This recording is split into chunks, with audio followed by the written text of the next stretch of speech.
Presiden Cina Xi Jinping bertemu dengan Presiden Susilo Bambang Yudhoyono di Istana Merdeka, Jakarta. Kunjungan ini sekaligus perkenalan resmi setelah Xi Jinping terpilih menjadi Presiden Cina Maret lalu. Dan untuk mengetahui apa saja hasil pertemuan itu, kami bergabung dengan reporter Berita 1 Carlos Michael di Istana Merdeka, Jakarta. Ya, Carlos, mengingat jelang KTT APEC 2013, apakah ada isu ekonomi yang dibahas kedua kepala negara? Ya kan memang tadi kerjasama di bidang perdagangan yang tentunya sudah berlangsung sejak bertahun-tahun antara Cina dan Indonesia semakin diperkuat dalam kunjungan kenegaraan Presiden Cina Xi Jinping dan Ibu Negara Li Yuliang yang juga hari ini menandatangani sejumlah Memorandum of Understanding atau MOU kerjasama di bidang ekonomi.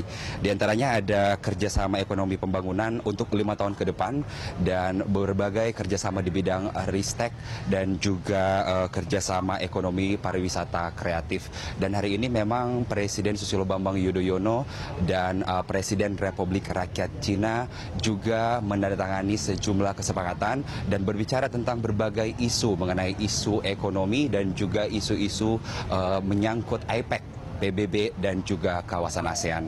Egan. Ya, Carlos, benarkah ada penandatanganan kerjasama pembangunan industri terpadu antara Indonesia dan Cina?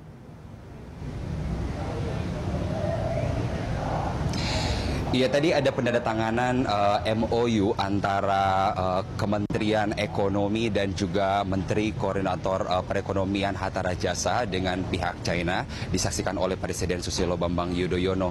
Dan dalam kerjasama ini memang terungkap ada sejumlah kerjasama di bidang ekonomi di mana memang investasi China di Indonesia yang saat ini sudah mencapai 51 miliar US dollar dan ini merupakan kemitraan strategis yang harus dipertahankan oleh kedua negara. Dan berikut cuplikan dari pidato Presiden Susilo Bambang Yudhoyono dalam kunjungan kenegaraan Presiden Cina hari ini. Sekarang 8 tahun kemudian, ketika hubungan bilateral Tiongkok-Indonesia meningkat dengan pesat, kembali kita mengukir sejarah, tonggak sejarah baru, karena Presiden Xi Jinping dan saya bersama-sama bersepakat untuk meningkatkan hubungan bilateral kita menjadi kemitraan strategis yang komprehensif. Dan Egan, memang malam hari ini, saat ini saya sedang berada di depan ruang makan Istana Kepresidenan dan Presiden Susilo Bambang Yudhoyono malam ini rencananya akan segera menjamu Presiden Cina dan Ibu Negaranya untuk makan malam bersama dan diharapkan memang perjamuan makan malam ini dapat semakin memperkuat hubungan antara dua negara. Kembali ke studio, Egan. Baik, terima kasih Carlos. Carlos Michael melaporkan langsung dari Istana Merdeka, Jakarta.